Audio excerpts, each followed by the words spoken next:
This is Dan Dicks here, reporting for Press for Truth, and today I wanted to talk about the UK's Online Safety Act, which just introduced some new provisions which came into effect on July 25th. The UK government now requires online platforms to implement strict age checks in order to shield children from potentially harmful content, which means that all adult internet users in the UK must now prove that they are not children in order to access certain websites. The Online Safety Act is fundamentally changing how people in the UK access the internet. And they're doing this by adding a layer of verification that is totally incompatible with the free and open internet as we know it today. And this doesn't guarantee that children will not be able to access mature content online.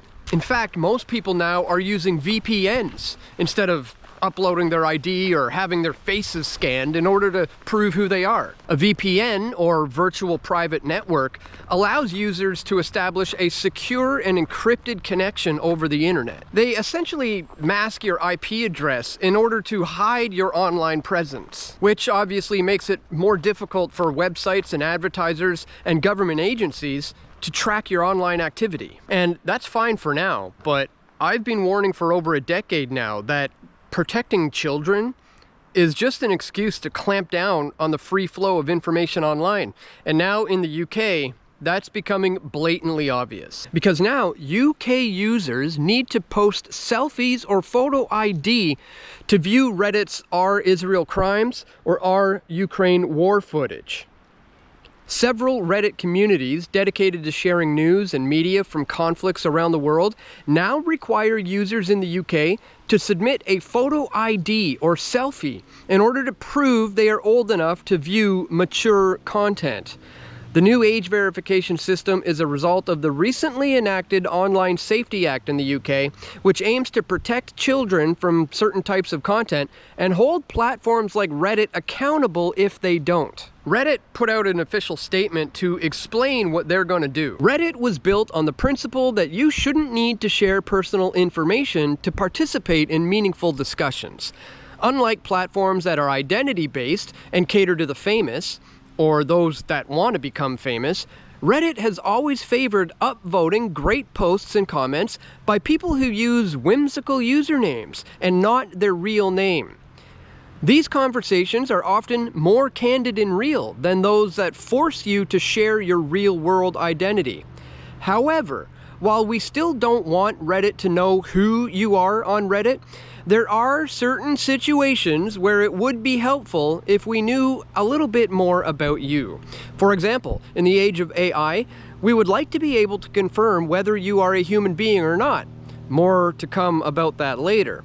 And it would be helpful for our safety efforts to be able to confirm whether you are a child or an adult. Also, there are a growing number of jurisdictions that have considered or have passed laws requiring platforms to verify the ages of their users. So if you are in the UK, notably, the UK Online Safety Act has new requirements to implement additional measures to prevent children from accessing age-inappropriate content. So, starting on July 14th in the UK, we will begin collecting and verifying your age before you can view certain mature content.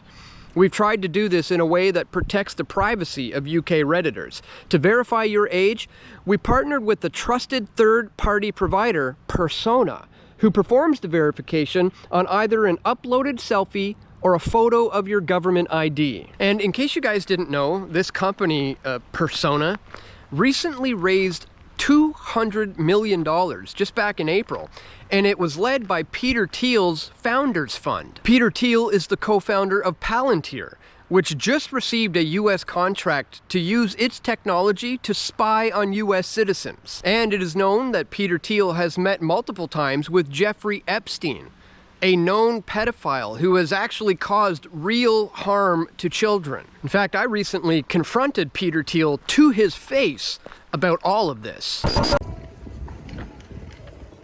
Mr. Thiel, do you have any comments about Palantir's surveillance of the American people, sir?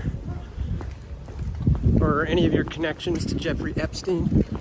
I think people are rather concerned about that last particular one. You're setting up a Big Brother surveillance system, and people know it, sir. Do you think the American people want this surveillance tech being used against them?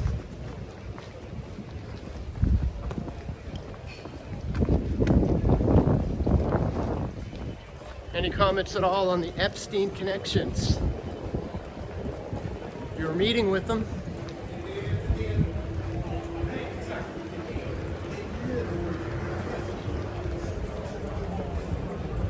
People are waking up to what you're doing there, sir. That's why we're here covering this.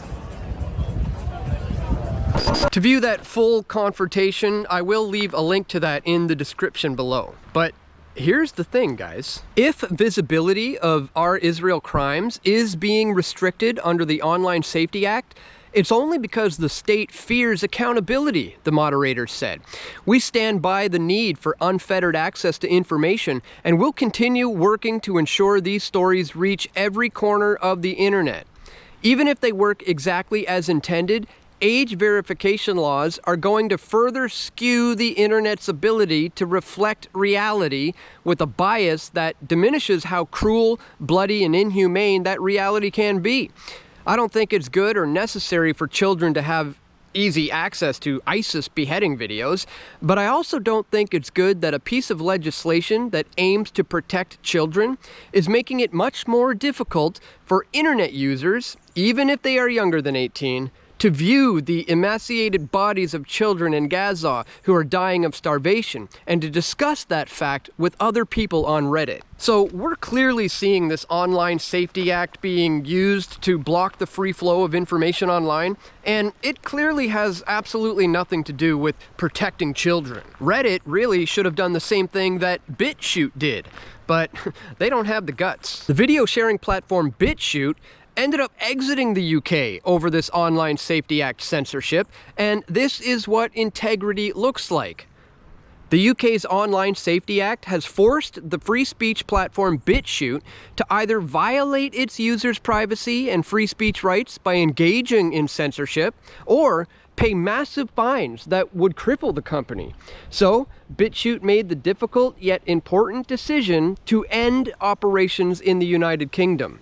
In this video, Dan Dicks of Press for Truth speaks with the founder and CEO of BitChute, Ray Vahey, about the censorship that his platform is dealing with and why leaving the UK was the only viable option when it comes to maintaining free speech in a free society. I'll include a link to that full interview if you want to watch it in the description below. Now, for all my Canadian viewers watching right now, this should be very concerning to you because the Online Safety Act in the UK is really just a blueprint for what's going to come here in Canada under Bill C-63. And believe it or not, Bill C-63 is even worse and even more draconian when it comes to policing what you do online. For example, guys, under Bill C-63, you could be arrested for saying something that is likely or potentially to offend someone. Under Bill C-63, you could potentially be arrested if you are likely to potentially expose someone to hatred. And it's not that your words would likely lead to physical harm, it's that your words may likely lead to someone's feelings getting hurt. Or even if it's likely that you will cause someone to feel hatred towards someone else. And that's obviously very, very subjective.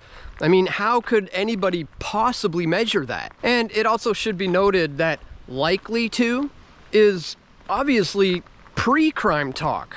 And what's even crazier, guys, is that under Bill C-63, absolutely anybody could bring a complaint to the Human Rights Commission about what you are posting online. And if that is upheld, the person who they were complaining about would potentially have to pay a fine of up to $20,000 to the person who made the complaint. And that's per incident, by the way.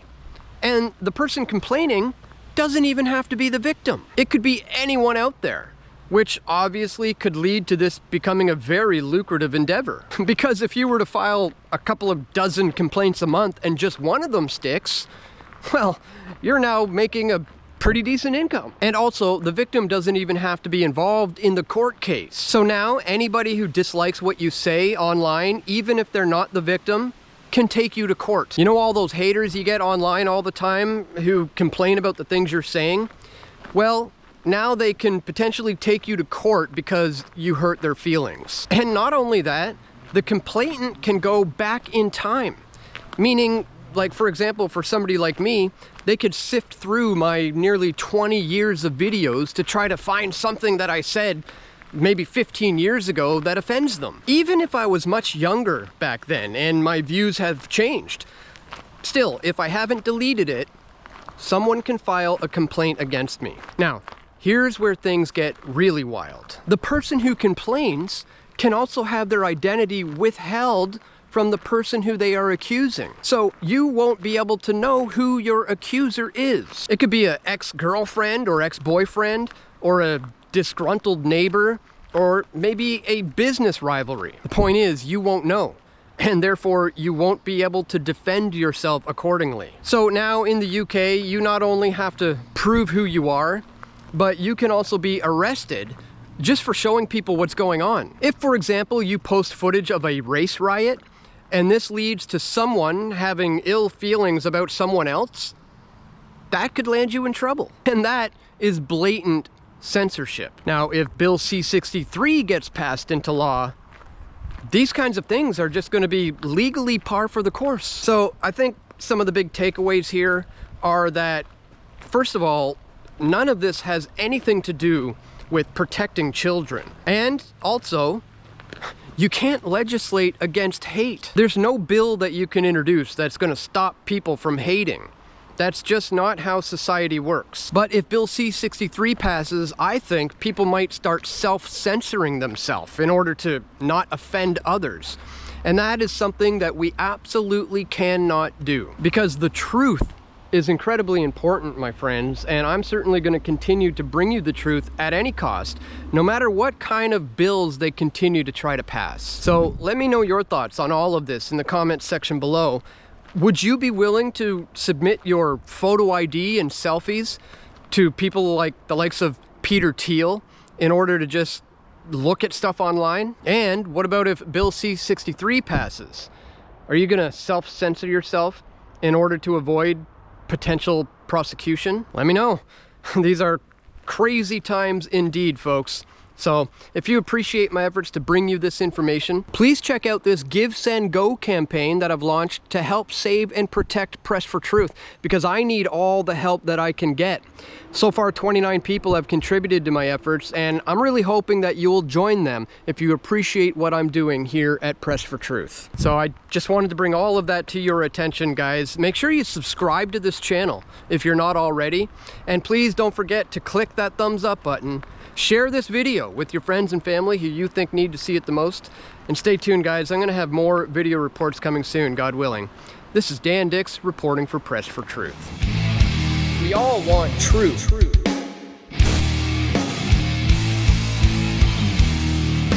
The truth will set you free.